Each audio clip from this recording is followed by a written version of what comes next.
បងផកកាំងលើគាត់អាថាឡាននេះជាឡានគាត់ឲ្យត្រូវចោលលួចយកមកហើយឥឡូវនេះបុកមនុស្សស្លាប់ដល់តែ3នាក់ពេលមកទាំងនេះបាទឡានខ្ញុំចោលលួចយកមកពុកបាត់ឡាននេះទុកម៉ូតូចោលយ៉ាងខ្ញុំមកគឺបាត់ឡានខ្ញុំមកនេះបាទអូចឹងឡានបានខ្ញុំពេលដល់ពីណាបាត់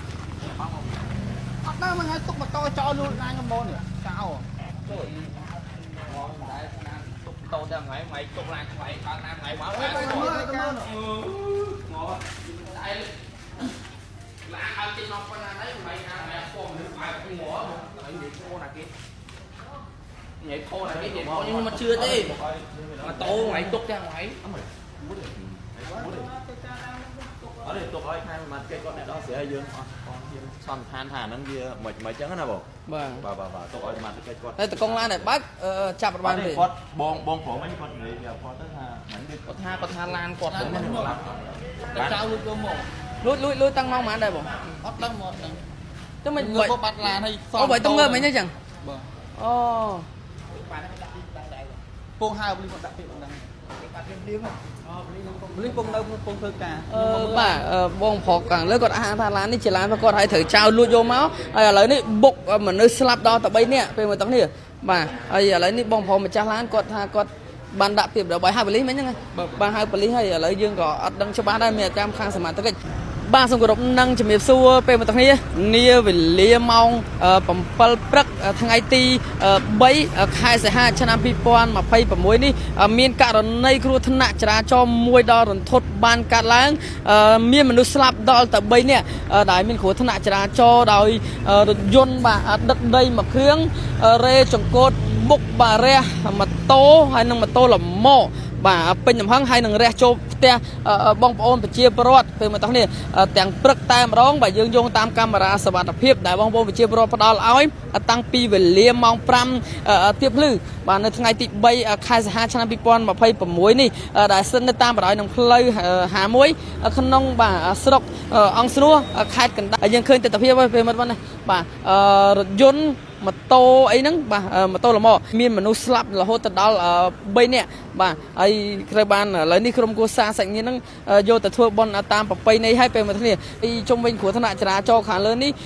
សមាជិកក៏បានធ្វើការវាស់វែងនៅជុំវិញបាទទីតាំងបាទកន្លែងកាត់ហេតុនេះផងដែរបាទហើយប្រភពព័ត៌មានមួយទៀតដែលយើងទទួលបាននៅមុននេះពីបុរសម្នាក់ដែលគាត់មកដល់កន្លែងកាត់ហេតុគាត់បានបញ្ជាក់ថារថយន្តបាទខាងលើនេះត្រូវបានមានចោលលួចយកទៅហើយបន្សល់ទុកម៉ូតូមួយគ្រឿងនៅកន្លែងគាត់ពេលដែលគាត់ងើបមកពីដេញហ្នឹងគឺអត់ឃើញទេឃើញតែម៉ូតូមួយគ្រឿងហ្នឹងហើយក៏គាត់បានឮដំណឹងហ្នឹងក៏គាត់បានមកដល់ចំណុចទីតាំងកន្លែងកាត់ហេតុនេះគាត់បានថាបញ្ជាក់ថារថយន្តនេះជារបស់គាត់ប៉ុន្តែត្រូវបានចោលលួចយកមកទេពេលមកនេះបាទនេះអ្វីដែលការបញ្ជាក់បាទហើយការងារនេះយើងមានទុកឲ្យខាងសមាជិកឲ្យគាត់ទៅដាក់ពាក្យបណ្ដឹងឲ្យខាងសមាជិកធ្វើការស្រាវជ្រាវតាមបាទជំនាញតែប៉ុណ្ណោះឥឡូវនេះយើងទៅធ្វើការសាកសួរនិងផ្ដិតយករូបភាពនៅជុំវិញទីតាំងកន្លែងកាត់ហេតុទាំងអស់គ្នាបងអាចជួយប្រាប់បាននេះពេលហេតុការណ៍នេះយ៉ាងម៉េចដែរបងថាខ្ញុំនៅក្នុងផ្ទះដែរខ្ញុំមិនដឹងទេខ្ញុំពងសម្រាកហ្នឹងខ្ញុំមិនដឹងហ្នឹងនិយាយទៅលឺសូផាំងខ្ញុំចេញមកវាឃើញអញ្ចឹងទៅហើយចានិយាយទៅខ្ញុំអត់មានបានឃើញអ្នកបើកបោឡានអត់ទេចាអញ្ចឹងឃើញមកឃើញតែម៉ូតូហើយមនុស្សអីដែលស្លាប់ទៅចឹងចាងើបមកឃើញយ៉ាងហ្មងព្រោះខ្ញុំនៅក្នុងផ្ទះដែរហ្នឹងខ្ញុំសម្រាប់ក្នុងផ្ទះទេខ្ញុំមិនដឹងទេម៉ោងប៉ុន្មានដែរបងម៉ោង5តិចតួចទេ5តិចតួចស្រៀងអីចឹងចាអូបាទតែអ្នកផ្ទះយើងអត់របួសអត់អីណាបងចាអត់អីទេអូបាទបងបាទអូពេលមកបាននេះបាទសំណាងគ្រួសារប្រកបទាំងអស់ម៉ានអ្នកនៅក្នុងផ្ទះយើងបងផ្ទះ5នាក់តែអត់មានបញ្ហាអីទេមានតែក្មេងទាំងចាស់មែនបងអូបាទសំណាងមែនតើខ្ញុំអត់នេះព្រោះដោយសារអីអាហ្នឹងជារឿងរបស់សមាជិកគាត់អ្នកដោះស្រាយបាទអញ្ចឹងឲ្យខាងសមាជិកគេអ្នកធ្វើការបាទនេះគេដឹងចាស់ហើយដល់ចាស់តូចចឹងដឹងចាស់តូចហ្នឹងណាគេដឹងបាត់បាទទៅឲ្យសមាជិកអ្នកដោះស្រាយពួកយើងអត់មាននេះទេពួកយើងអត់មានធ្វើការអញ្ចឹងណាបងបាទបងបាទកុំឲ្យតែយើងនិយាយទៅវាខុសកន្លែងណាមួយឥឡូវគាត់ថាសាច់ញាតិយកតែសពបាទខ្ញុំយកតែសពធ្វើបុណ្យតែឥឡូវយើងបើម្ចាស់ឡានអញ្ចឹងមានតែប្តឹងសមាជិកទៅយកគឺយកអីទៅប្តឹងសមាជិកទៅបាទអុយបាទអូអត់នៅកន្លែងកាត់ហេតុទេអញ្ចឹងយើងវាមិនអាចសន្និដ្ឋានបានទេបាទមានគាត់ទៅដាក់ពាក្យបណ្ដឹងឲ្យបលីឆែកមើលកាមេរ៉ាសុវត្ថិភាពអីតែឥឡូវនេះវាបាទវាជាគ្រោះថ្នាក់ចរាចរណ៍បាទហ្នឹងឯងលឺថាសំម៉ូតូហ្នឹងមួយម៉ូតូទេបងនៅហ្នឹងមួយ đồ mà sấy đi អូ lá tôi đâm một cha បាទបងបាទ แล้วទៅស្រាវជ្រាវពីម៉ូតូវិញទៀត